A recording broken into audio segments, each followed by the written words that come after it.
Shall we start?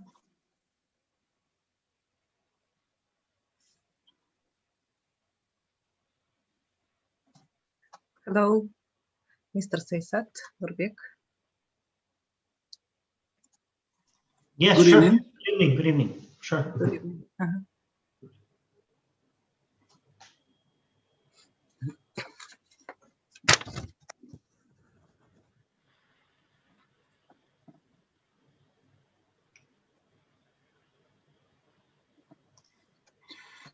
Good evening, dear everybody, dear guests, dear KIMEP University, dear KIMEP community.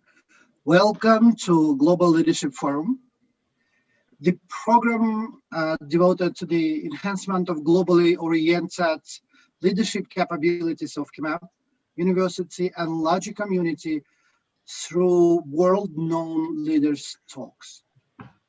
And we are very proud to have as a guest Mr. Sayasat Nurbek, who is one of the prominent national level experts on education, labor market analysis and policies in Kazakhstan. Mr. Sayasat Nurbek is the CEO and founder of BTS Education, one of the leading EdTech companies in the country, which is heavily investing in education. Mr. Nurbek is a multilingual public speaker, lecturer, educator with over 1,000 public lectures and talks, which include teaching and guest lecturing in the local and European universities. So let us welcome Mr. Sayasat Nurbek with a talk on Generation Z, employment megatrends. The floor is yours, please. Thank you. Thank you very much. It's truly an honor to be present on your platform. And today, let me just switch on the presentation, and I need to make sure we have a new digital ethics code nowadays that everybody hears me, everybody can see the presentation. I just need to make sure. Yeah, I need a confirmation that my sound is okay. Yes, the presentation. Thank you for confirmation. So today I was asked to talk about the national project, which has just completed. It was just finished last year, December last year, the Atlas of New Professions and Competencies of Kazakhstan, which is quite an interesting project. And I will try to give the general framework of the project and focus on a topic of today's conference, the new generation of employees, the changing values, the changing expectations, the changing human resource, HR policies and standards that employers will have to implement in order to meet these changing expectations of this new generation, which will be pouring out on labor market. So let me first start with big challenges that are happening nowadays, and we are witnessing the growing uncertainty. They've done an index on that. It's called the Global Uncertainty Index. I can watch it. It's quite an interesting thing. Every now and then I go out and walk and look at this particular index. It shows the fluctuation. It shows this huge amplitude of uncertainty which is happening right now. And there's a separate section on labor markets, on policy and political, economical, social factors. And I really focus on labor market. And labor market is now, changing radically. There are huge radical changes, challenges which are truly global. And you wouldn't find any single government or international organization or big consulting companies or NGOs, global NGOs, international NGOs that are not interested in forecasting and closely monitoring the changes on labor market. Starting from World Economic Forum to World Bank Group, the International Labor Organization, you have the big four, big three, these huge consulting companies. They have a separate team, a separate unit, a separate researchers or indexes, that closely monitor the changes. And you would see tons and tons of these reports, future of jobs, future skills, the future of of the labor market. And a lot of countries are really looking into how and why these big and radical changes are happening in the labor market. Here is just the slide indicating the big global challenges and risks done by BCG, Boston Consulting Group. And they look, their framework research methodology is quite close to what we've been doing in our Atlas project, is look at these big megatrends, big forces, factors that will shape, that will change radically, technological, organizational processes that will eventually lead to changing skills and competency frameworks. And basically, if you look at the labor market, you'd see all the professions and existing skills would be divided into 3 categories. You could really, kind of form them into 3 categories: the new skills and competencies, the emerging skills, something, a new demand which is mostly caused by technological change, digital transformation, automation, robotics, the algorithms. The transforming, when you have existing profession and existing skills, but then this technological change is bringing new demands and new skill requirements for existing professionals. And the closest example would be teachers. I mean, the abrupt, unprepared shift to distant learning, which happened last year, put this radically new demands to existing teachers' corps throughout the planet. I mean, in hundreds of nations had to face the fact that teachers were becoming the bottleneck.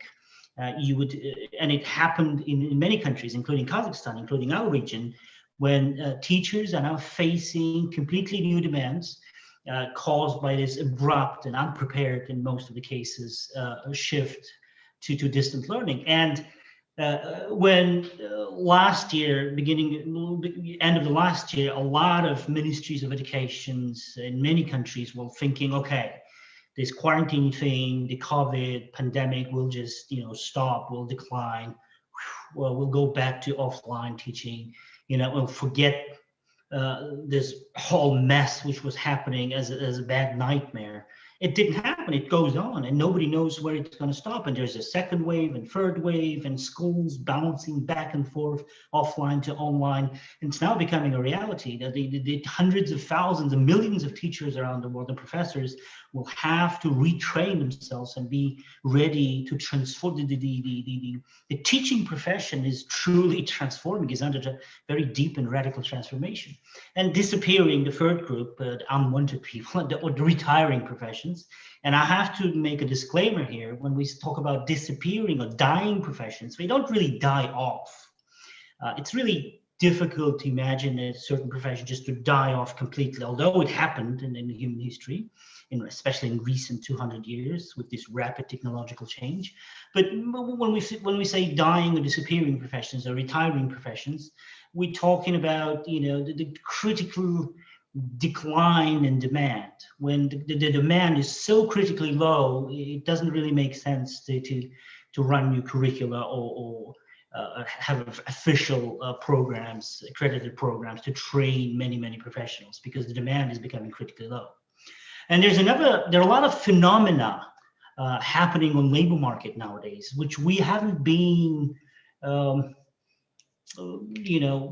seeing in many decades. And one of the phenomena what we've been really seeing happening is that the life cycle of professions is becoming very short.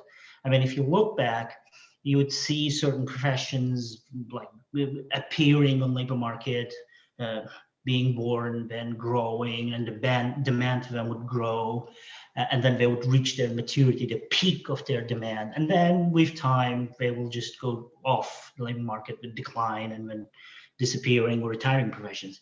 And it would take decades, it would take sometimes centuries. But nowadays the span, the lifespan of certain professions might take 5 to 10 years. I mean, they will just really quickly emerge on the market, boom, become very popular. There'll be huge demand for them, you know, a lot of courses, training, retraining, social media specialists, SMM, marketing, the social media marketing, it's a good example of this. I mean, they just appeared on, if you take our local market 5-7 years ago, and boom, become very popular. So many training, retraining, certificate programs, boom. Every company just wanted to have their own social media marketers, right? But now nobody's really sure. Because yes, it's getting to its peak, but will be something new would emerge, or something, a platform would change, and there's a certain uncertainty with the future of this, with the perspective of this profession. So, and then this is a good example of this strange phenomena which are now happening in the labor market. Now, getting back to our particular research, the idea of forecasting the labor market change, the changing landscape of labor market, it's been quite a while a big concern for many organizations. And one of the basic framework research approach was adopted back in 2008. Let me see what is actually in tourism market. Okay, back in 2008, when ILO, International Labour Organization, they had a special unit, a department which would be dealing with these rapid changes. And in 2008, they've come up with recommendations, recommendation framework. If someone is interested in methodology, I would be happy to provide all the basic underlying documents for this research framework. The basic recommendations, 2008, 2010 in Toronto, the G20 summit. The ILO was presented to the G20 training strategy, then in Pittsburgh summit 2009 when they first were announced. And so there was some, you know, at least 10 to 15 year work of methodology work involved. And in 2010, the Agency for Strategic Initiatives, 2012, I'm sorry, and Skolkovo School, Moscow Management School, they've come up with a basic framework called the Skills Technology Foresight, STF, which is quite interesting approach. And I have full methodology guidebooks. If someone is interested, I'll be happy to provide them as well.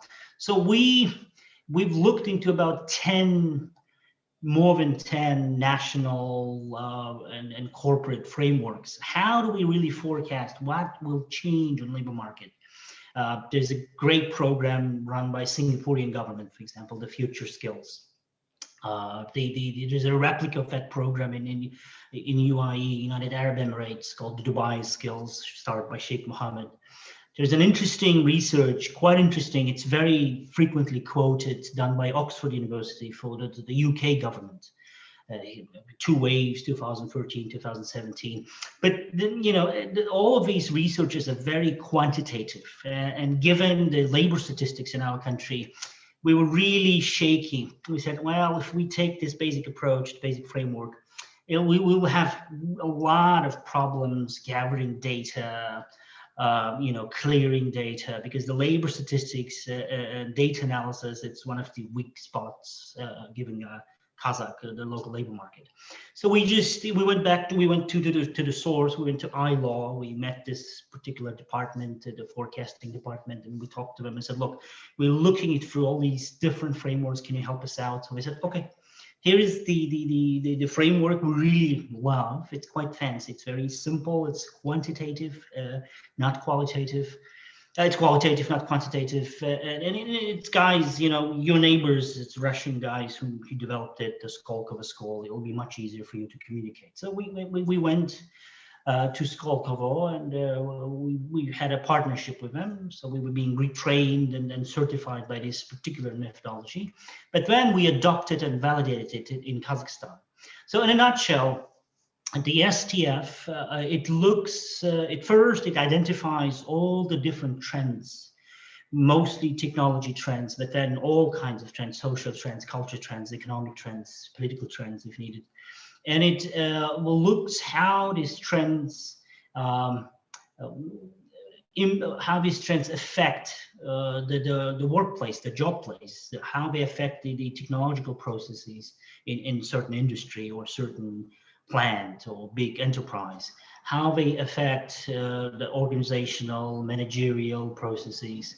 And through their specific foresight methodology, they're able to identify these changes, and then they're able to define in a more detail what new skills, what new demands will emerge, and which skills and competency frameworks will eventually undergo change, transform, and which certain skills and the competency frameworks will eventually die off, disappear. So basically, I mean, if again, I don't want to spend much time, I'm going to jump straight to the results. But if anyone is really interested, I will be happy to continue have a discussion, because methodology is quite interesting. We had a lot of fun, doing several pilot projects before we launched big national research. So we had a pilot project in Donskoy mining plant. It's one of the largest and one of the oldest industrial enterprises in Kazakhstan, in Aktobe region, about almost 7,000 employees.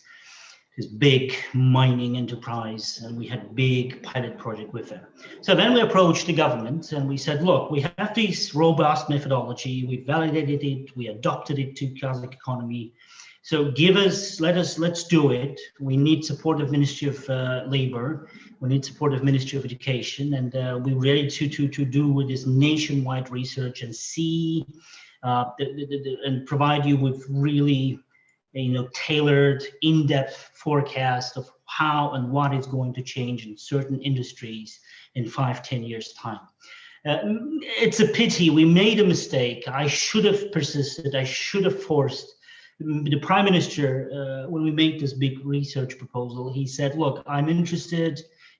We need this, but let's do it for 9 priority sectors of economy." And here they are: mining, oil and gas, agriculture, transportation, IT and telecom, the machinery, tourism, energy, construction, building materials. And there are much, we're missing for many other, like the textile, we're missing many other sectors of economy: social, education, healthcare, the digital economy, the creative economy. But this year we're starting second wave of research. So these 9 are done, completed. We had a very in-depth and very thorough research. About 2,000 experts, more than 2,000 experts, industrial experts, were involved in the research. So we went really deep down. We talked to chief engineers. We talked to leading experts in these big companies in oil and gas and machinery and agriculture and tourism. We had the owners and CEOs of top companies, leading companies. So we've come to define to the script in very detailed description. We were able to provide a very detailed description of 463 professions, 239 of new professions, emerging professions, and 95 transforming professions, existing but undergoing transformation, and 129 disappearing, declining professions, dying professions. And each divided, in these 9 industries. And it's quite interesting. It's not only a forecast, but it's also very thorough, very in-depth research, a look at this particular industry. So we take an industry, let's say oil and gas industry, and we look at all the big forces, big trends, mega trends that are affecting this industry. International ones, the overall big technological changes, consumer behavior changes. So let's say digitization, automation in oil and gas industry, it's quite rapid and quite thorough. Digital technologies are really reshaping a lot of these industries. The long-term capital investments are not on table anymore. The investors are really shaky. They don't want to spend too much money. So the amount of proven reserves is really declining. So basically, the oil and gas industry is trying to consume existing oil fields, you wouldn't hear in the last 10, 15 years, you wouldn't hear, oh, the new build, big exploration oil field. The Kashagan is a good example of that, a cash all gone, they say about it. So the investors are really conservative now. Nobody wants to, they want to, you know, just let's finish what we have right now and then think about the future later on. Yeah, environmental requirements, the green and environmental protection requirements, demands are becoming a big thing in industries, in a lot of industries. And the smart and targeted consumption that we've seen change in consumer behavior, which is part of our conversation today, and requirements of new generation of employees, different generation. It is really affecting the way big companies now organize their production, their HR policies, HR standards. That's where we're gonna spend some time talking about. So I would love to talk about these different trends, right? And we had this huge, for each industry, we have these maps of all the trends we were able to identify that affect. This is an example of mining industry, and we take every single big technological factor change that might affect this industry. We put them on a time frame. We try to calculate the force, the amount or the degree of effect that this megatrend, this trend will be pushing the industry, changing the basic processes, changing the technologies, changing the way companies operate in this particular industry. So that'll be quite interesting for someone who's interested, for like CEOs of companies who operate, or the service companies who deal with this particular industry, because he would see a map of, okay, this is how in the next 5-10 years this particular industry in Kazakhstan is going to change. This is the forces that are pushing the change. These are the forces that are shaping this change in new demands and skills. So let's have a closer look at this fifth megatrend, the requirements of new generation. Just to finish the thought, this is how we structure it. Then oil and gas industry. Once we have a very detailed vision of how this particular trend will change, we were now seeing which new demands will emerge in that industry. So let's say enhanced oil recovery. As I said, many major players in oil and gas, they don't want to go for new production or new exploration. They want to focus on what they have.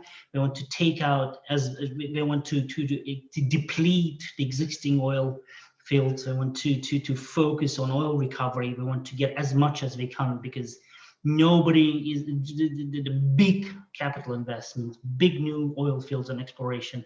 It's not on the table anymore. Deserted fields or humanless fields. Automation has reached its peak in oil and gas industry. So there'll be, like, you had huge oil field 10, 20 years ago, 15 years ago, it would have been operated by tens of thousands of employees. Now it's several hundreds of them. The automation, the telemetric systems, they reached to its peak in certain technological processes. So a lot of AI, a lot of machine learning, a lot of IT data, information technology regulated systems is pushing it's creating new demands in oil and gas industry. Petrochemicals, predictive analytics, and let me just give you one concrete example of a new profession that is emerging in oil and gas, but not only in oil and gas, in machinery, in mining, for example. So as I said, there's a big new war to cut the expenditures, war to cut the expenses. A lot of countries, a lot of companies, leading companies in these particular industries, they now identified that the major source of large expenses, in particular in oil and gas industries, is the repair works, the maintenance and repairs. They take a lot of time, they take a lot of resources, and basically the repair teams, they work in blind. They come, something happened, the equipment is broken, they come, they started the repair works, they start maintenance, monitoring, and boom, okay, they found it. And in the meantime, everything is stopped, and this is the huge source of inefficiency and huge source of financial ineffectiveness. So now a lot of these companies are starting this particular process called the cyborgization of their equipment. So even outdated equipment is equipped with these chips that can relay information, that can give the status update. And a lot of data is gathered now, and they're harvesting a lot of data. So there's a particular need for this guy who would come in handy, the equipment reliability and predictive analytics engineer. Who is this guy? And I'm just giving an example that our particular research is not just a foresight of futurology reports, which is like, you'd have lots of these reports, like in 50 years time, which he changes. And it's very, general depiction of what's going to happen. It's a very superficial reflection. We went really deep down to the core industries, and we really went deep down, and we were able to not only predict, to depict this particular new engineer, this particular new type of employee, what are his skill sets, which processes he would be emerged into, what are his core responsibilities and competencies. This is just a brief description. In a while, I'm going to show you the full description. You'll see that it's quite detailed understanding for industrial understanding of this new employee. So basically, this engineer, a predictive analytics engineer, is someone who would be responsible in gathering, storing, and analyzing all these data harvested from different types of equipment, from all kinds of different equipment and aggregates and technologies involved in oil and gas industry. And his primary responsibilities are first analyzing all this data and scheduling and giving time, the planning time of this repair brigades, repair teams, maintenance and repair teams, because they don't have to work, they have to work in advance. He has to predictive analytics. He has to provide them with predictive analytics, which particular equipment is reaching the red level, which is about to break. His primary responsibility is to predict and avoid the emergency situations. His second responsibility is working with supply teams, with procurement teams, to see and analyze which spare parts broke more frequently. He gives them full picture of the equipment. And in certain companies, they already have this kind of people. In the big companies like Chevron, Schlumberger, the leading, they already have people who analyze data. They have data engineers, data analysts. But this particular trend is now becoming a mainstream demand for the industry. So we were able to give him a full description. And he's working, of course, with financial and investment teams on giving recommendations, which parts of equipment, which parts of industrial chain should be replaced, because the repairing, buying of spare parts, the maintenance is costing too much to the company.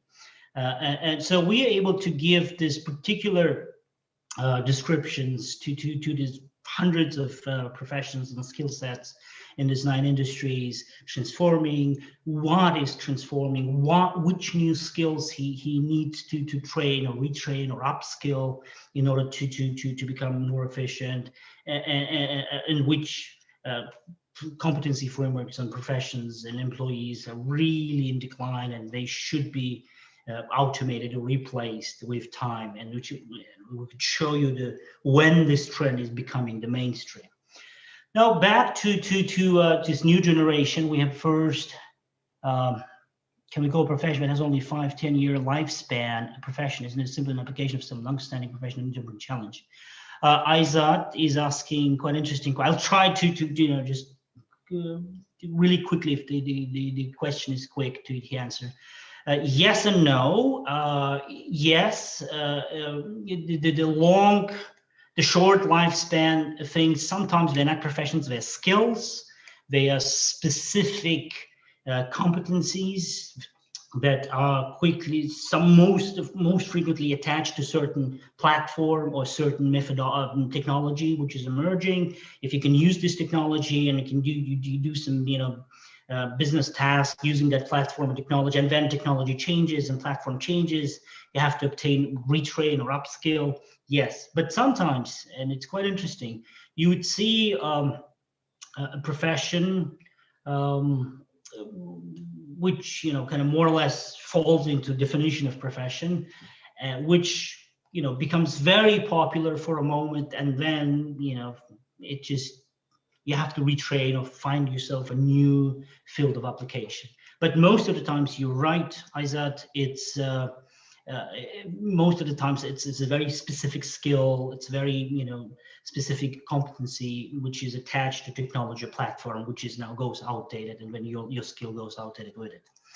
So now let me just get back to your Q&A once I'm finished. I'm about to finish right now. So first, the new generations, this new generational impact on labor market has two major ways of impacting. First, requirements. So this new generation, they have different requirements, different demands for their environment, for industrial environment, corporate environment, or urban environment. Most, like in oil and gas, we've seen it a lot in oil and gas and mining sectors. I'll give you one concrete example of the Eurasian Resources Group, the Gazprom, one of the biggest, largest mining corporations. So once they had certain fields, mining fields, which are being depleted. Kazakhstan would be a great example. Kazakhstan, let me just put Kazakhstan. So Zhezkazgan and Satpayev, this very traditional copper mining fields in Karaganda region in central Kazakhstan, they're now depleting. So the first exploration started back in the 60s. Kanar Satpayev, the famous academician, scientist, and researcher, he was the one, Satpayev, he was named, the city near Zhezkazgan that was named after him. So now these mine fields are really depleting, and there are thousands of families who are going out of jobs. So we have to replace them. We have to give them new jobs. But the families are not ready to move out of Zhezkazgan. So they're now moving hundreds of thousands of employees to Aktobe region, to Balkhash region, just to provide them jobs for their existing mining fields. But they're not ready to move with their families. They're not ready to and you say, no, I'm going to stay here. You're going to provide me the job, but I'm not ready to take my family and move to Aktobe region. So now they're working in shifts, just like in oil and gas. They have shifts. The Vachta regime, for maybe spend about 20-30 days in October and give 1 month off, 1 month. And so there's a funny thing with it. I was in October region doing my research in Donskoy mining. And so we had a meeting with local employees, local miners in October region. We went to the restaurant, and they looked at me very suspiciously. I said, "Where are you from, Sayasat?" I said, well, I'm from Nur Sultan, but where are you from originally? I'm from Semey, east of Kazakhstan. And then they felt relieved. I said, what's going on?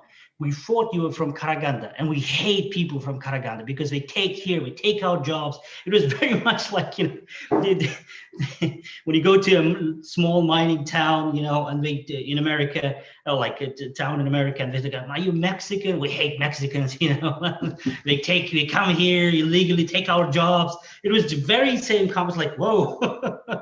So you would see, there's a new requirement. So companies will have to, earlier in the days, they just, they would build a city, they would bring tens of thousands of families there, like this small mono cities, mono towns we have, Rudny. The Donskoy Gok is in Hromtau. That's a small city town established, it's particular for this mine. It was very widespread practice back in Soviet Union. So we have dozens of these small mono towns, mono cities created around big mining towns, big mining field or big exploration. But now it's changing, and people don't want to move out. And second big is for possibilities for more employee involvement. They don't want to be pieces of machine. They want more, more freedom, more autonomy. They want to have different HR policies. And a great example here would be the training. The training programs, you can't have, traditionally most of the companies now struggling to go to the new training programs. There was a great piece of news with the Kazakhstan company. They've had new VR, AR assisted training center for their truck drivers. You would say, well, why would they need these big trucks, mining trucks, huge 150, 70 tons trucks? Why do you need AR, VR? Why do you need to invest so much money in creating this big, training facilities? But they have to. And on old days, they would just had a truck, an experienced driver and a newbie. They would put him in like you, fresh blood, just watch me and do what as I say, right? But now they have to, do it at a more individual scale. They have to do it, we have to train people without going to training sites. There's a new there are new demands for upskilling and reskilling.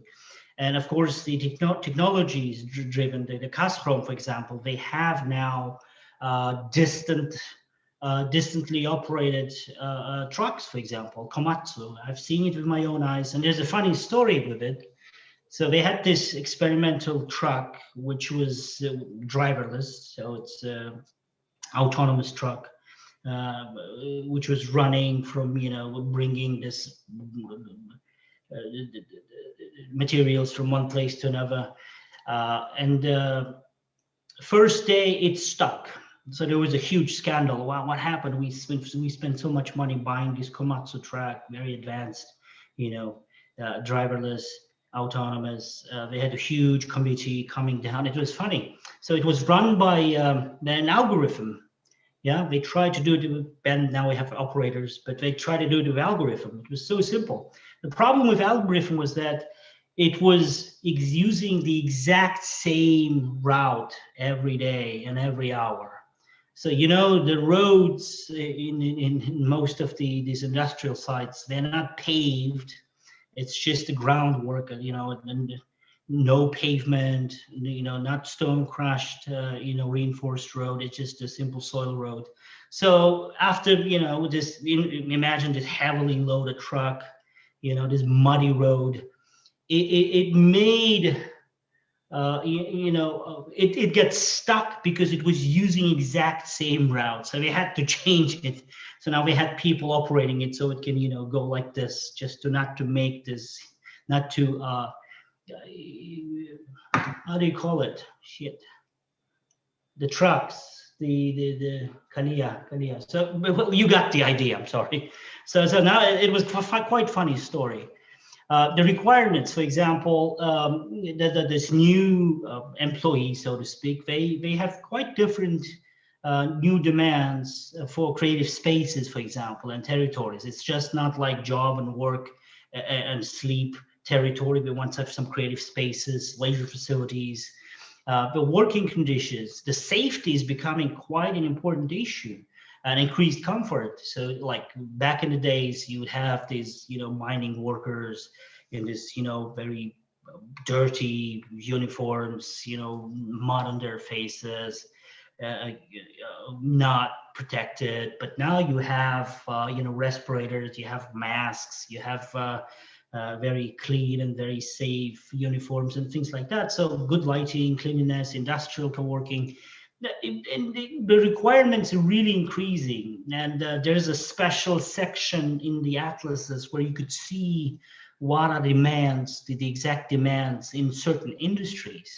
Like in mining industry, for example, we had a lot of sessions with these young workers, and they were very proactive, and it was so funny to see the reaction of their CEOs. So we had a special session. We had CEO, we have chief engineers, chief safety engineer, and we had this group of 200 plus young workers who've been working in this big mining corporation for less than 6 months. So there's a very fresh look of a newbie coming to an industrial company. and working with different safety regulations. And the specific question is, are you happy with safety regulations? Is there anything you could change? And there were tons of proposals. And this CEO and safety engineer said, oh, look, so you're buying these shoes, right? And these shoes are made of really bad resin. So when it's cold outside, they're becoming, they freeze and they become very, very slippery. And boom, boom, boom, we had 60 cases when people broke their bones, Look, I was shocked, and the CEO and safety engineer was shocked, but how that this particular issue, the safety equipment, was bringing so much attention to these young workers. And they were very, very aggressive about that. And they had a lot of proposals on how to buy, which safety equipment should be replaced, and they did their own research. They said, oh, look, I went to the, to the website and I found this, and this particular safety equipment would be much better suited for our regional, for this particular industry side than because you're having this very centralized procurement standards. No, they should be divided by certain regions regarding the temperature, blah, blah, blah, blah, blah, blah. And we spent about 2-3 hours. There was this particular session on safety equipment, and the CEO and safety engineer were like, okay, please. So that shows that the requirements are really different, and they're much, much higher than they used to be. And the Atlas gives you, if you are interested in this particular issue, the Atlas would give you industry by industry insight on these growing requirements. And if you take the second category, the second group of requirements, of changing requirements, is the proactivity, the different ways to have feedback on certain processes, to improve production. They want to they want to offer more creative, non-standard solutions. Digital tools is becoming quite an interesting thing. And in Atlas, certain sections I'm going to show you as well, where we have input of these new workers, of these young workers who are coming up with a lot of offers, a lot of ways to improve the existing processes. And this proactive, the companies who can catch this feedback, who organize a lot of hackathons, who organize workshops, who have different activities to, they're going to catch this feedback. I really, they're doing a really good job because they are able to have a very active and even proactive feedback on a lot of industrial processes. So that's kind of an interesting new trend, a new wave of demands and requirements by this new generation of workers. And we can give you a lot of, I'll send you a lot of links, a couple of links on these big new activities we organized with certain mining companies, where they had like this equipment reliability thing, the safety equipment thing we organized, and it gave a lot of insights to these CEOs and the people in charge of safety equipment and regulations, because tons of feedback in just 2-3 hours. Very concrete, not just like, oh, I don't like the shoes we're wearing. No, wait, certain temperatures and these shoes that we should be looking at different models, and we actually, did our own research, and this particular model is more suited to our needs, and it costs us less than the procurement, the central procurement unit is providing us, and things like that. And we are able, we would give you, in this particular slide, I'm giving you some examples of new skills, new professions described in our Atlas that actually fit into this new requirement thing. And well, I have to speed up a little bit because we're talking about 44 minutes. Let me just really go back to Q&A and really close. How can you use Atlas? And there are 3 major goals of Atlas. One is creating a forecast model for Ministry of Labor. But the qualitative forecast model is not there in Kazakhstan. So we are really helping Ministry of Labor to enforce reinforce their forecast model by giving the Atlas results. The second big goal is to build a career guidance tool for schools, because professional orientation, professional guidance, career guidance is a big issue. The biggest problems on labor market, they accumulate for decades. They start in primary schools, they start in high school, when thousands and thousands of students are making wrong career choice, and we don't have any information on labor market. So we are now working with Ministry of Education to pilot these career guidance tools in Pavlodar region, in several schools, and we're hoping to take it as a national level tool. It can be used by companies, by universities, by colleges to identify new curricula, to upgrade their existing curricula and create new professional training, retraining, upskilling programs. And we're working really closely with Ministry of Education. Just today, earlier in the morning, I had a big session with 88 universities, and we were talking about pilot projects we'll be running in this academic and next academic year. And of course, it could be used by companies, by industries, to identify their gaps in skills, their skills gap. And we're now working with a lot of companies, mostly mining sector. I don't know, mining is quite active in identifying these new skills, new competency frameworks in upgrading their corporate training schemes. So enterprise level is going really good. And let me just quickly show you where you can find the results of the Atlas. But here's just a few examples. We're starting a new program on unmanned aerial drones operators with Chromtau Mining College. We're starting a new experimental program on cybersecurity with Astana Polytechnic College, and 16 professions, new and transforming, are officially adopted in the strategy of Atra Oil and Gas University. I'm going to pass you the strategy. It's officially adopted strategy. So we're starting a new bachelor program on this predictive analytics engineer next year with Ministry of Energy and Atra Institute of University of Oil and Gas. So if you go to a website, yimbek.kz, here it is. Oops, sorry. Just last minute, and we're going to go to the questions screen. Here it is. Again, I want to make sure everybody sees the screen. Yeah.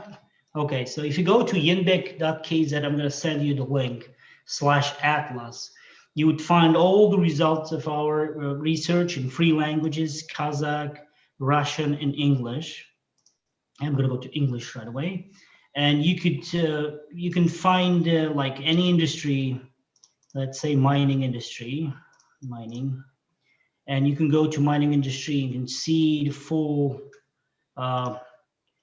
picture of that industry. So you go mining and metallurgy, what are the trends, what's going on, the new changes, and let's find our personal protective, dynamic warehouses, equipment, supervisors, handling, premises, and IT dispatcher, machine learning, predictive equipment. Here we go.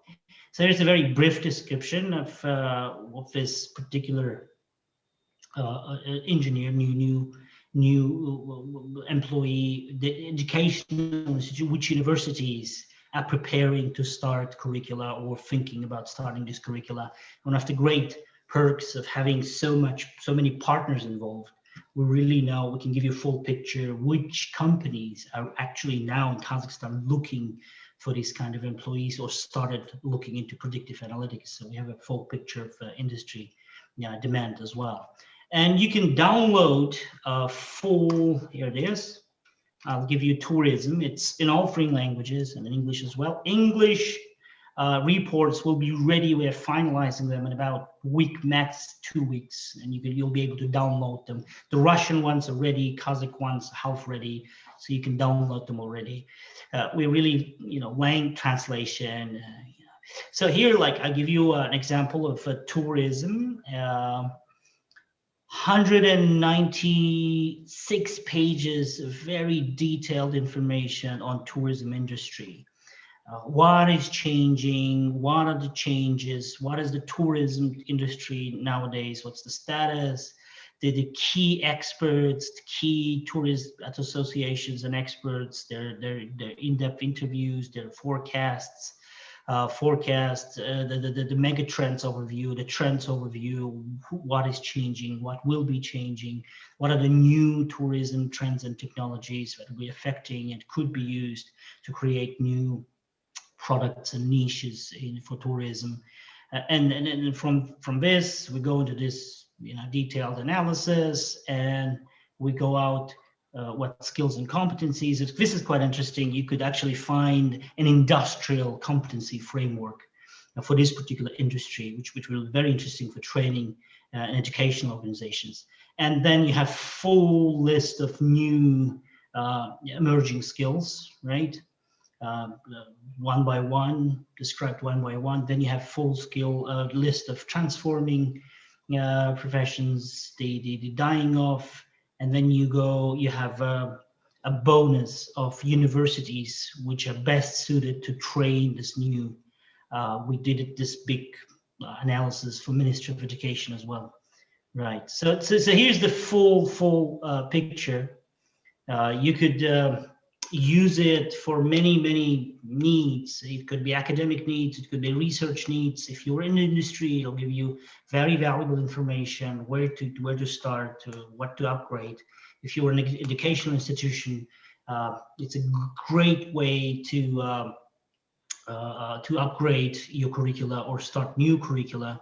And if you are an educational institution, we are ready, our team is ready to provide you with methodological support to create this new curricula. So we've been writing this pilot programs curricula with several colleges and one big university in oil and gas. We'll be happy to share this new curricula and help you to build a curricula, because in the end, the major client, so to speak, of our research is education. Because colleges and universities. Let's go back to questions, Q&A right now. Okay.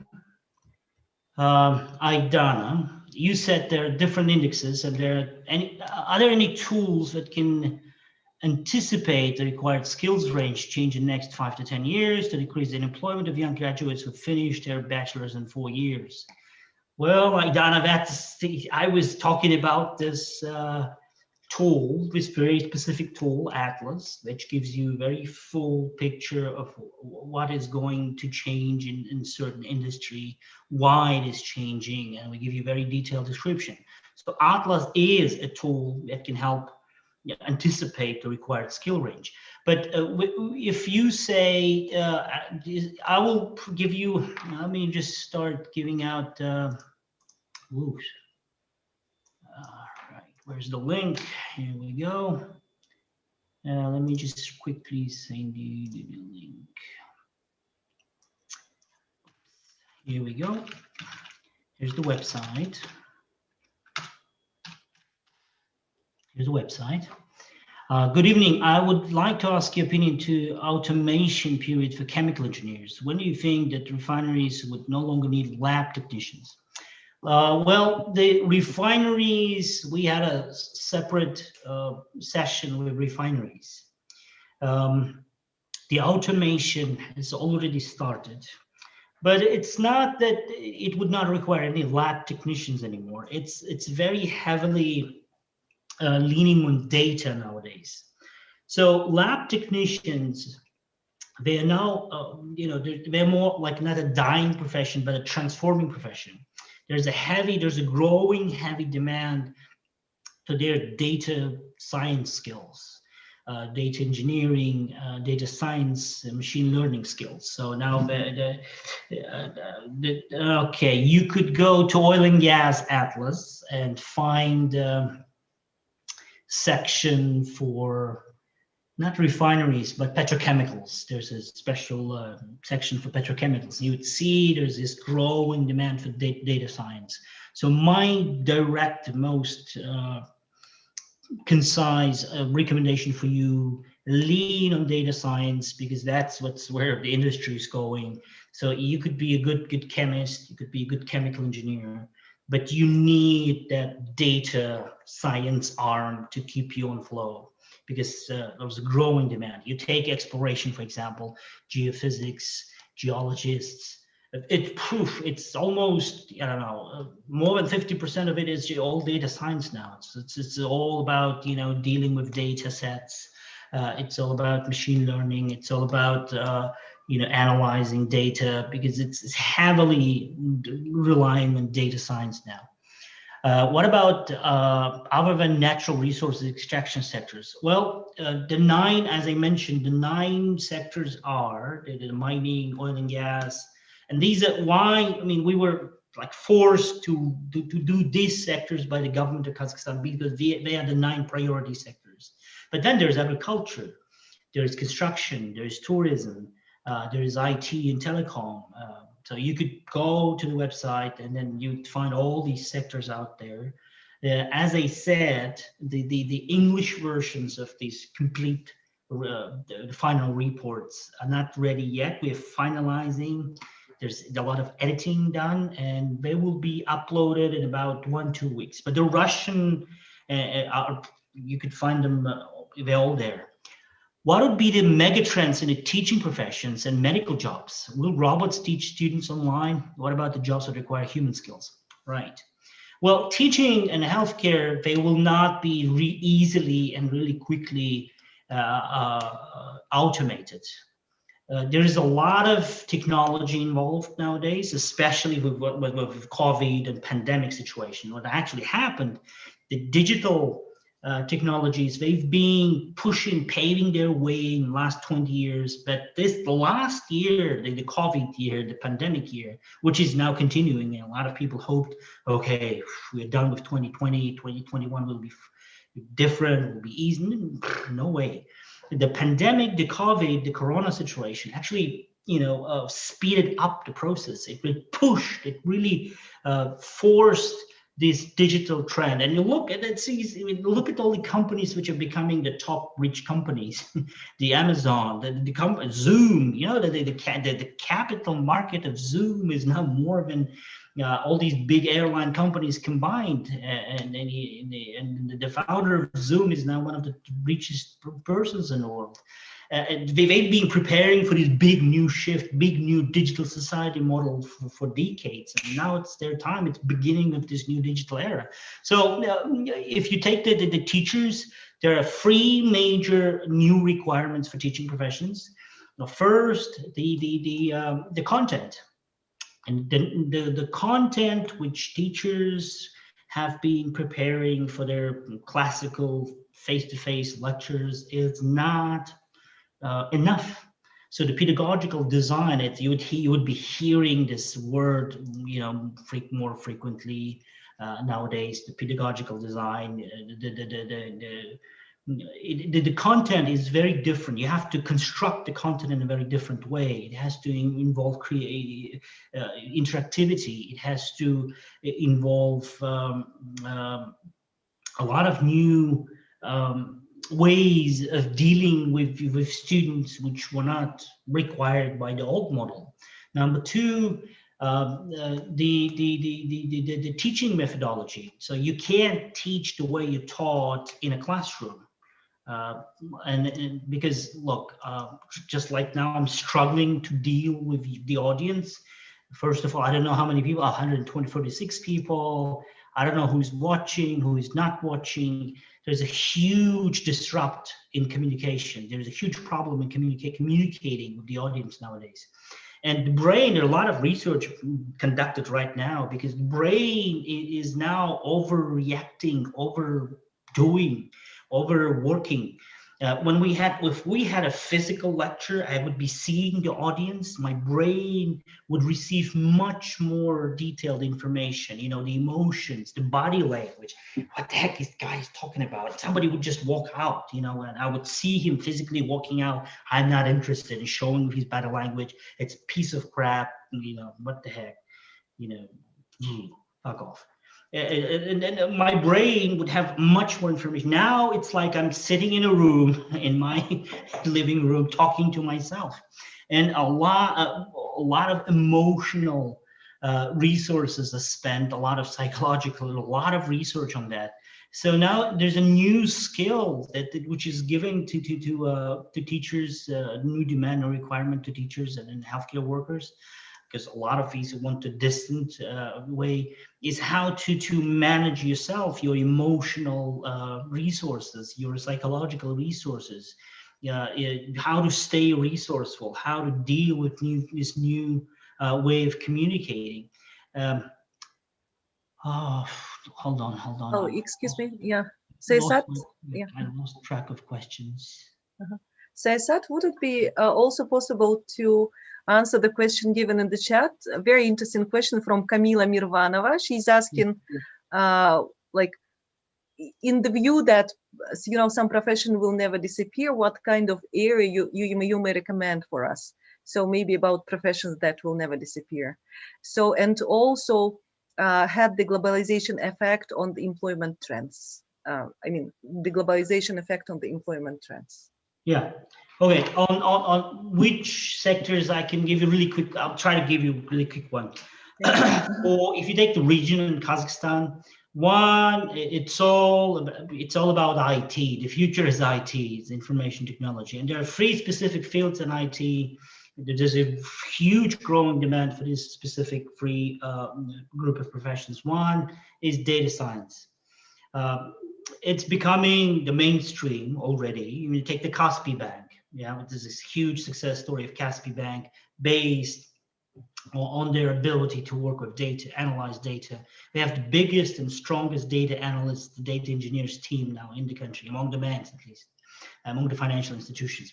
About 800,000 people, all the best of the best, just go to because they have a lot of data to absorb and to analyze. And they become quite successful. And when we went to IPO, the Kaspi Bank was their market cap is now almost 14 billion. And they're not seeing as a financial institution, but they're seeing as a fintech company, as a technological platform, basically. So everything data scientists, data analysts, data engineers, machine learning specialists, AI, big data, it's a mainstream. So there'll be growing demand because all the other companies now, like banks, they look at Kaspi and say, how come they have huge market cap compared to us? Because we are a bigger bank, we have more reserves, we are much more stable. But this small bank its market cap is much bigger because of that data advantage, because of the digital technologies give them a bigger market value. So there'll be growing demand. Number 2, the cybersecurity. With digital comes the cybersecurity issues. Take again, Kaspi is a good example of that. If you remember last year, November was that, December, there was a glitch in their system, and it looked like life has ceased in Kazakhstan. You know, the taxis. I was in Nur Sultan and with the Yandex taxi. I was taxis. Oh, Kaspi is not working, man. Can you just send me money in the afternoon whenever their systems come back online? I had a glitch in my personal account in Kaspi. I used to call them, oh yeah, sorry. And it's like everybody was talking about this. So cybersecurity is becoming a huge, big new demand.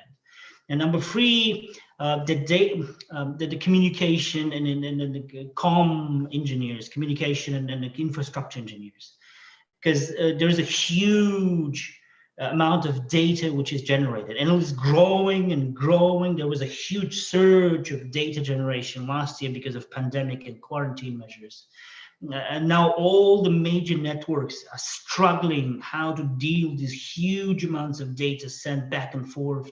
The WhatsApp is lagging, and everybody's really crazy about that. So there's a huge demand of people who can design. It's called CDN, content delivery networks, the smart networks. How do you design algorithms so you can, allocate data, you can operate data, you can store data and deliver it to clients in more resource efficient ways. There is a huge demand for all kinds of engineers and specialists in that field. Education is still, yes, and I'm trying to answer the second question. There's no way the people can be replaced, humans can be replaced in education in at least next 10 to 15 years.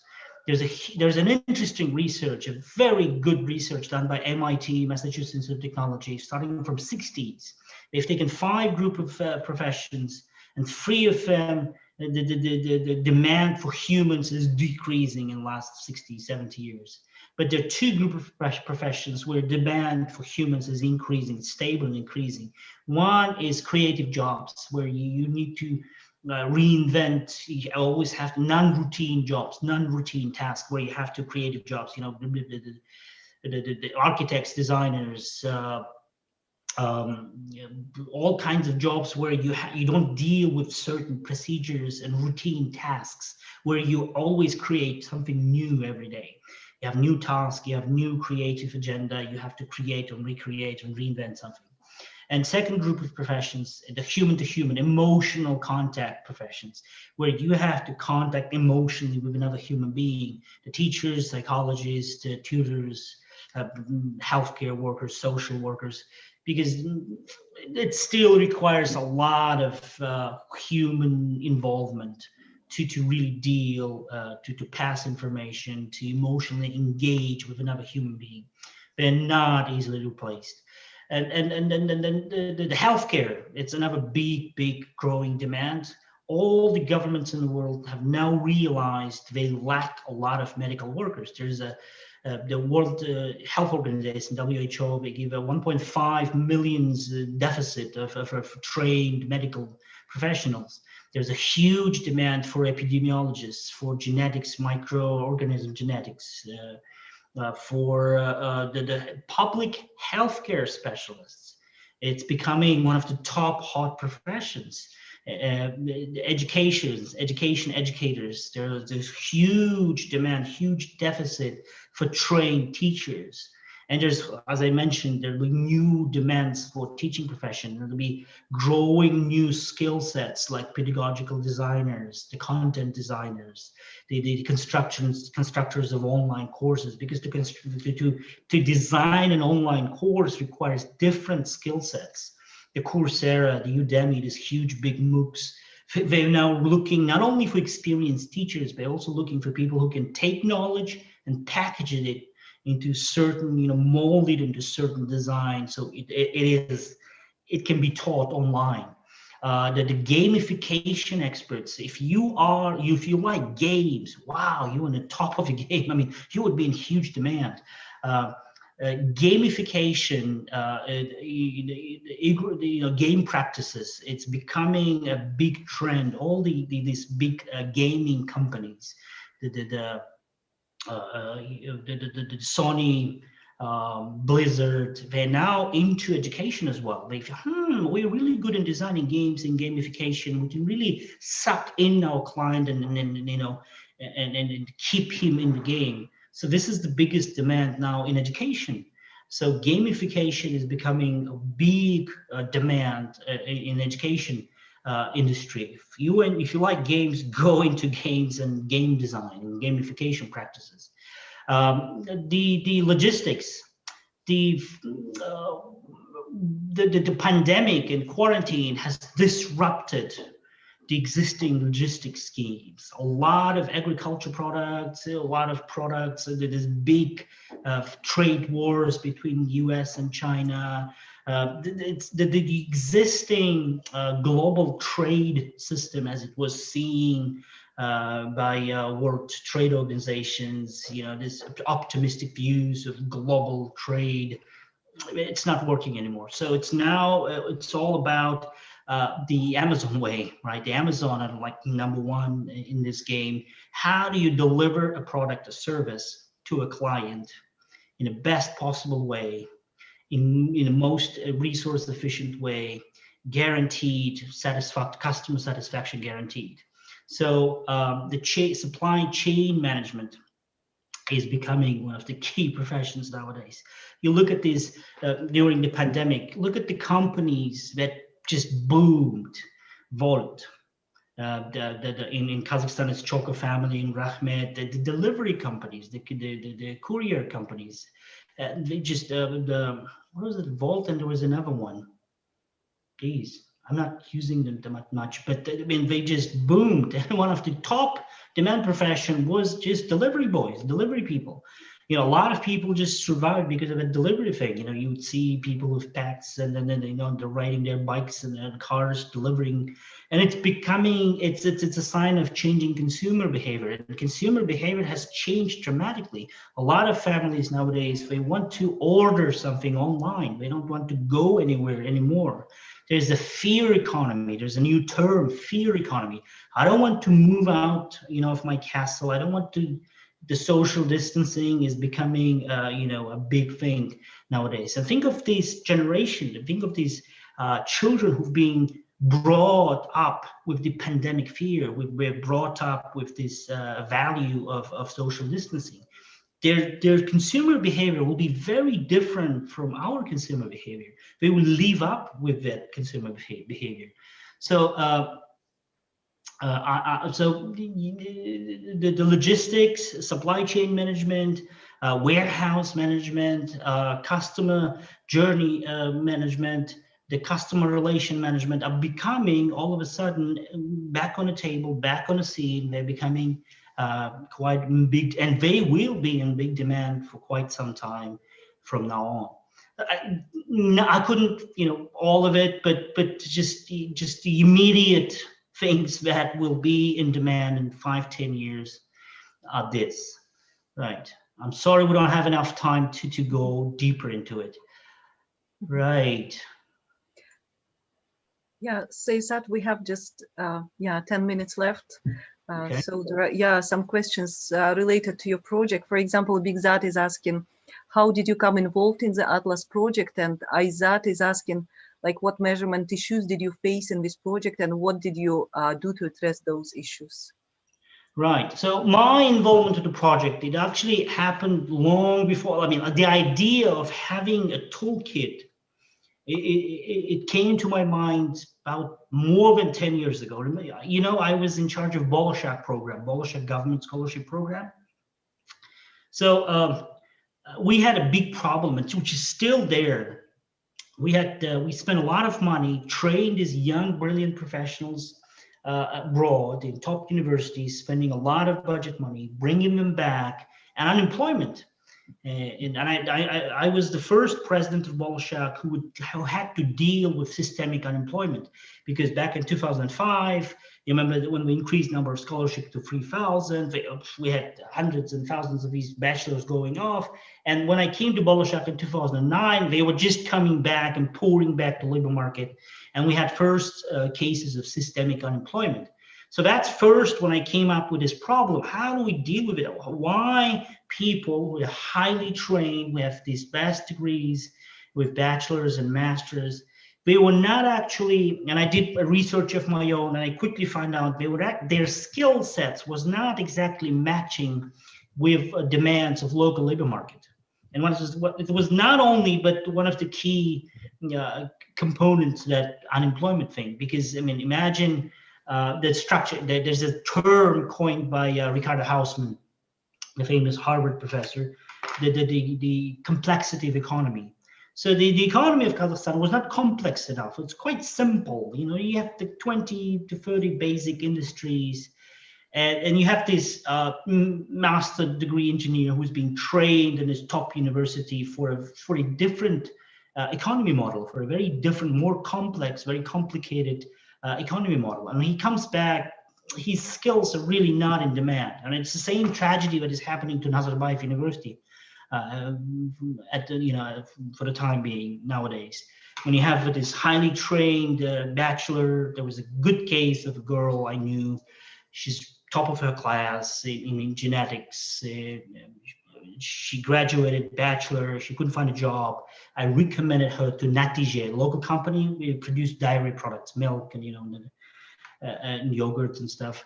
And they were looking for a lab, someone to work on their labs. And she was, oh, we are great, happy, we're happy to employ you. So she first day in the lab, and she has to deal with bacteria. She has to feed the bacteria and she says, well, it's not. I didn't even study this. I don't know how to do this because we were so much advanced in genetics research, and she couldn't work there. And luckily,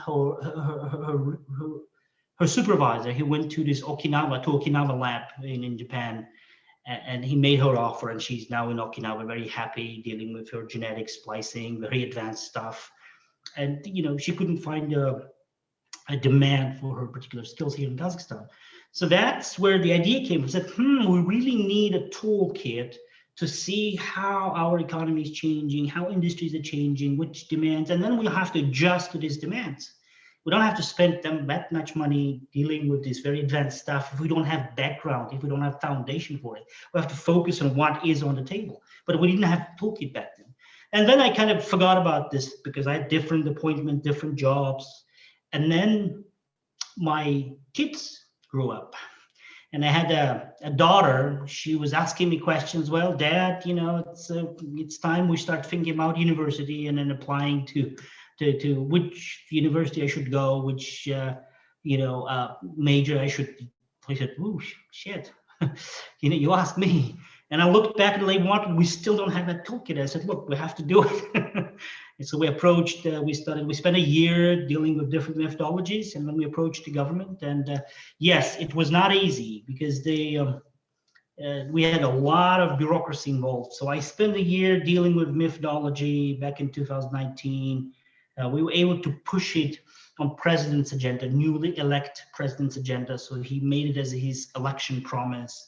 Then things started rolling, but it took us another year to deal with bureaucracy and fix some funding.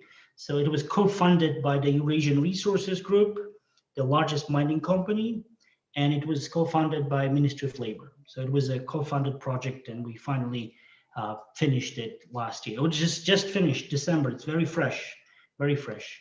And now we decided to go on a second stage to have new industries involved, and then to renew it every 2-3 years. The atlas would be renewed to keep it updated to see the changes in demands. So finally, we have a toolkit, a national toolkit to help teachers, parents, high school students, career guidance advisory advisors, the industries, the professional unions, industrial associations, to understand the change, to deal with this change. How 8 billion people could find professions if the hard labor is being replaced? Dias Islambayam. It is the biggest question out on the table right now. It's really huge, big issue. And that's why it's so much talk, so much research done on future skills, future jobs. Because, if you take this Oxford research, that famous research done by Oxford, commissioned by UK government to Oxford University, their outcome was quite, outrageous by many. So they predict by 2030, in 10 years' time, in 9 years' time, half of all the jobs on global labor market will be automated. We're talking about more than 2 million jobs, so basically 2 billion jobs, sorry. So about 2 billion people, according to prediction of these researchers, would be replaced, would be out of jobs. So that's how do you deal with that? So that's a big issue. Now, a lot of theories, a lot of hypotheses, a lot of approaches are being discussed. And I was shocked last year when I was summoned to a government working group with the Prime Minister, a lot of cabinet ministers, and we were discussing, it was a closed working group, so we were discussing the basic income in Kazakhstan. So several million people, if they don't work, we can't provide them with jobs, we will have to deal with the basic income. And this 42,000 tenges thing that happened as a during the pandemic last year was an experiment. Can our budget afford to pay certain basic income to several hundred thousands of our citizens if they don't work, and we won't be able to provide them with work, with jobs? And this is one of the remedies, one of the issues which is being now quite actively discussed in many countries. A lot of countries now doing their calculations to see, can we really afford to help out basic income with no job requirements, no requirements to find a job, to millions and maybe billions of people on the globe. Another way of dealing with this is to find, there are all kinds of conspiracy theories. I would recommend you to watch Steven Spielberg's movie called Ready Player One. It's being out 2017, about 3-4 years ago. Just watch that movie. Future, no jobs, billions of people out on the planet, no jobs. They all play game. You know, it's a VR game called, spoiler alert, but it's, so basically they entertain people, they keep them busy, they, you know, make friends, they make money. It's all out there in this virtual reality constructed, very complex world, very complex game.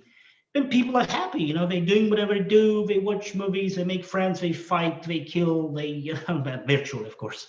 They make wars, you know, they make big alliances, teams and clans and stuff like that. And everybody's busy. You know, could be a good solution to keep everybody busy without actually being busy. So a lot of nobody really knows how to deal with this. It's, you know, a lot of experiments, a lot of thoughts, and you would see there'll be more and more movies and essays and articles and books about this brave new world that we're entering. So like 20-30 years ago, it was like it's science fiction, but now we're coming inevitably to an abyss, or maybe to new reality. To how do we deal with this? Because the people, humans will be automated. Even in Kazakhstan, it's happening. We could really see it, how many, like you'd see 95 transforming professions and 129 dying professions, more than transforming, right? Dear Sayasat, do you think oil and gas industry will be still relevant in 2035? Yes. Why? Maybe not. You know, the component, the major, there are big shifts in oil and gas, really huge radical changes in oil and gas. There are certain very brave forecasts that, you know, our generation, and I'm 49 years old, our generation would see the end of oil era. And that'll be it. We would see that the oil industry would cease to exist. I'm not that pessimistic, but yes, there'll be big changes. Number one, the major consumer of oil and gas industry, the automobile industry, the car industry, the fuel industry, the gasoline, the fuel industry is shrinking. It's changing. It's really changing. There's a consumer behavior change. People, they don't want big cars anymore. They want smaller cars, more efficient cars. They want, people are now more careful and more sound about environment, right? Environmental regulations. And then there's a shift to electric cars. I mean, Elon Musk, he did start a revolution in the automobile industry. You wouldn't find any major car producer who wouldn't have their own hybrid or electromobile project. The UK has officially, the UK Parliament has officially adopted a national strategy to prohibit the combustion cars, the traditional cars, conventional cars. By 2030, it'll be only hybrids allowed, and by 2050, they will go completely electric by 2050. So that's in a lot of countries adopting similar strategies. So we'll see a big change, but oil and gas industry is the automobile industry is not the only consumer. The bigger consumer, in fact, is petrochemicals. So everything we have now, everything we wear, the pen I have, it's all plastic. And the major source of plastics is still carbohydrates. So carbon. So we will have to. It will be shrinking, but still one of the major producers of plastics. Right, but again, plastic industry is a big fight for plastic. Yeah, there's a big fight for Unfortunately, time is flying, and Yeah. dear Sayasat, there is one more very interesting question from Olga. Do you see that, or shall I read it? Please read it, because I'm kind of How you plan to calibrate your research process and findings with the UN's SDG goals. Remember those Sustainable Development Goals. For example, gender equality. Your expert panel has 49 men and 6 women. Was your methodological design gender sensitive? With thanks from Olga, University of Oxford. Oh, thank you very much for the question. Olga, I think you are referring to expert panel on a website. This is just, several experts. We had more than 2,000 experts involved.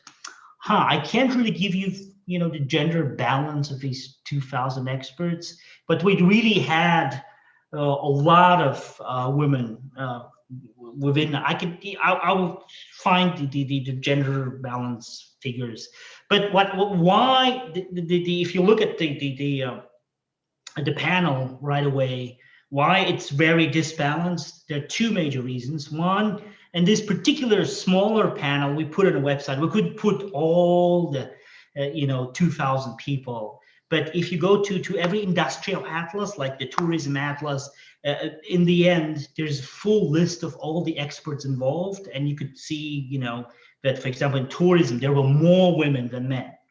But this 49 particular panel, there are 2 reasons. One, most of them are top officials, like vice ministers, ministers, and unfortunately, in Kazakhstan, there's still this glass door situation. Yes, if you look at the like, for example, the cabinet, you'll have only what?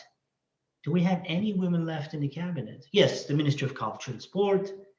I think that's it. I think she's Aida Balayeva, Ministry of Information. So we have 2 women. So it's actually reflects, this particular panel reflects the overall situation in Kazakhstan. And because it's hard industries, mining, oil and gas, we found out that most of the chief engineers, the CEOs are still, there's a huge gender gap, there's huge gender imbalance. So because this 49 reflects really the 50 plus smaller panel, it's top management, it's public official, it really reflects the overall situation. But if you look at each industrial, in certain areas, in certain industries, you'd see there were a lot of women involved. But you're right. We didn't actually consider. We didn't have any criteria for gender sensitive approach. We just, we approached as many experts as we could, and we invited all of them. We didn't have any special requirements. We didn't have any quotas or criteria. So that's something we should be looking into. Yeah, you're right. Thank you. Thank you for your question. I would like to thank all participants who asked questions. Unfortunately, time is flying, and talk is so interesting and so exciting. I just want to share from my personal side that I do follow Mr. Sayasat Nurbek in every social media, and I know that you're very active everywhere. I've been watching several your, direct live discussions on Instagram and Facebook. And there are 2 more interesting questions from our participants. One is like narrowly specialized professions like risk management in finance will be automated by machine, and could you please comment on this? And number 2, what do you think, is there a delay in the trend of disappearing professions in Kazakhstan in contrast to the West? Yes, let me start with the last question. Yes, there's certain delay.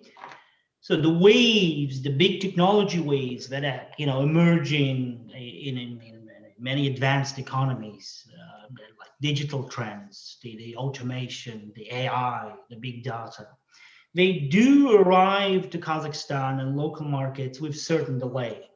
But this delay is shrinking now. It's like it used to be 10 to 15 years. So there's a new, let's say, technology emerging, and then it arrives to Kazakhstan and becomes a mainstream. It would take 10 to 15 years, sometimes 5 to 10 years. But now we see there's a, this delay is shrinking. It's much less than it used to be 10 years ago, 5 years ago. And I'll give you an interesting example of this. The movies, the movie industry. Remember when we had like 10 years ago or 15 years ago, a new movie would come out, and then you would, we would watch it, the pirate copies, and then finally, when it's released on DVD, you would have a good copies, and you could download it in your torrent pirate networks. But now you would have this big, as was before pandemic, actually. Now, even that situation has changed.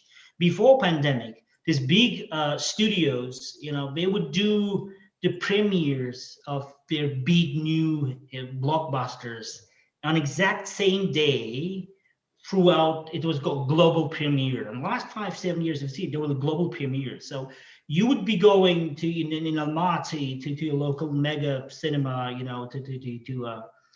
to big cinema complex and watch movie, this new Marvel, Avengers movie, at exact same day and exact same time when you would be watching it in Paris or Tokyo or Los Angeles, so there's no gap. And the big producers, and it goes same thing for big industries like software industry or big platform industries. The SAP, they would put a release and update their platforms everywhere equally. They won't be doing it like US only and then arriving to Asian markets in 30 days. No way.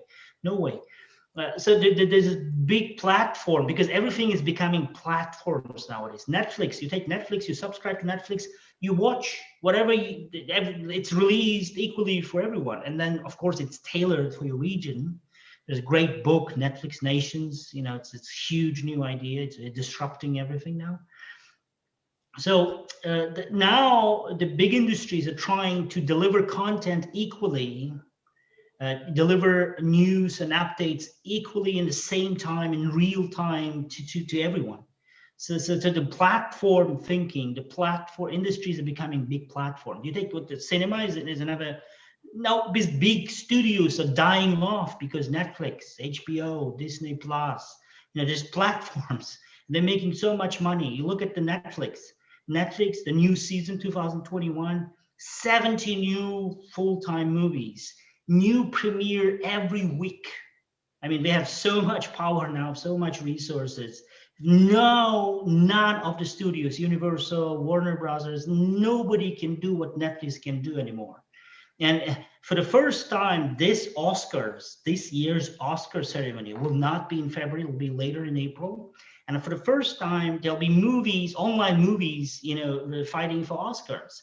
And it might as well be in a few years, there'll be no more like traditional movies. There'll be Netflix against Disney Plus, against HBO, and the Netflix will have more Oscars, than any other studios, because it's quite interesting. So the gaps are becoming really small. With time, there will be no gaps. It'll be like these big networked, platform-based societies, industries.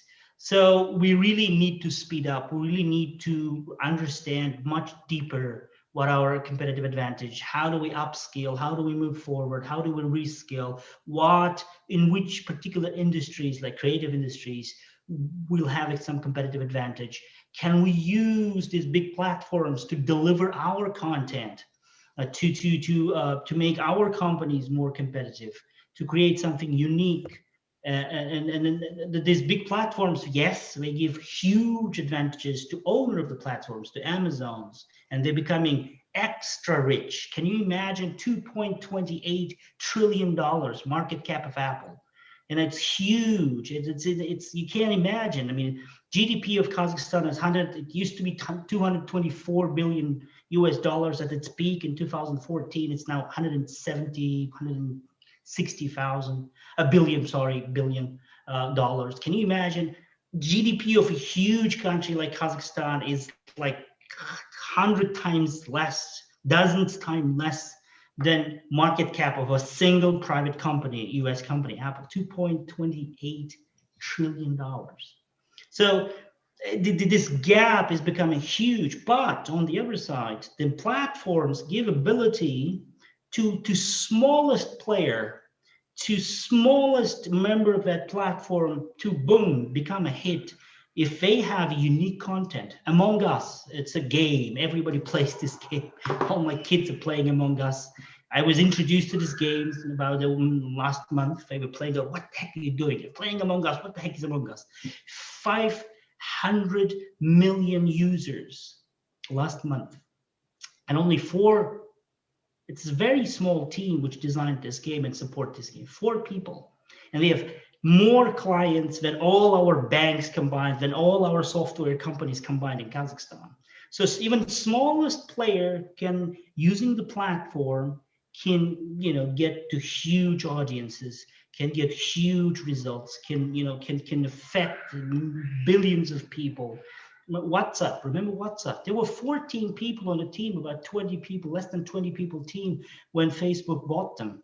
They paid 20-something huge money, $1 billion to Jan Koum and his team, right? And it was like less than 20 team, and now it's the most widespread the messenger in the history.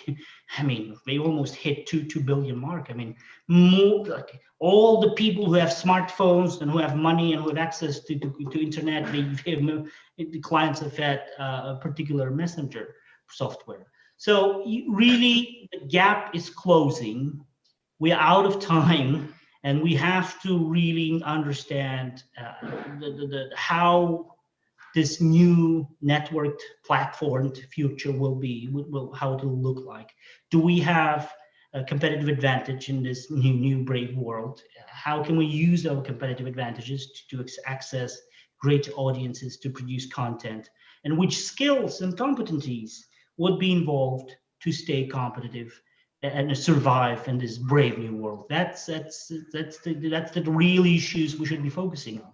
And I'm really pissed off that our government is not looking to these issues. We're still, fighting corruption, creating new agencies to fight corruption, creating 3 new agencies. I mean, creating 2 more agencies to fight the corruption and control the to fight the corruption, instead of dealing with new challenges, objectives, unfortunately. Yeah. Right. Mr. Sayasat, yeah, we are very sorry. We are running out of time, and we have taken more than 1 hour and 36 minutes. Actually, this is 15 minutes more than we were expecting.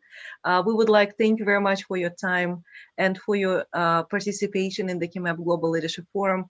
And we would like to wish you all the best in your future projects and your future endeavors.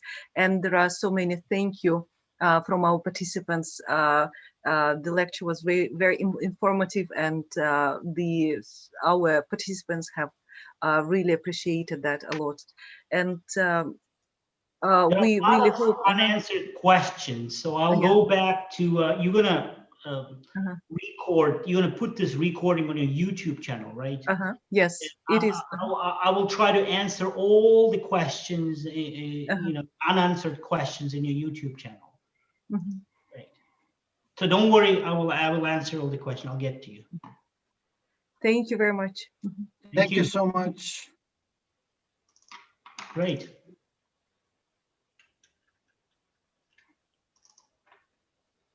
Bye. Thank you very much.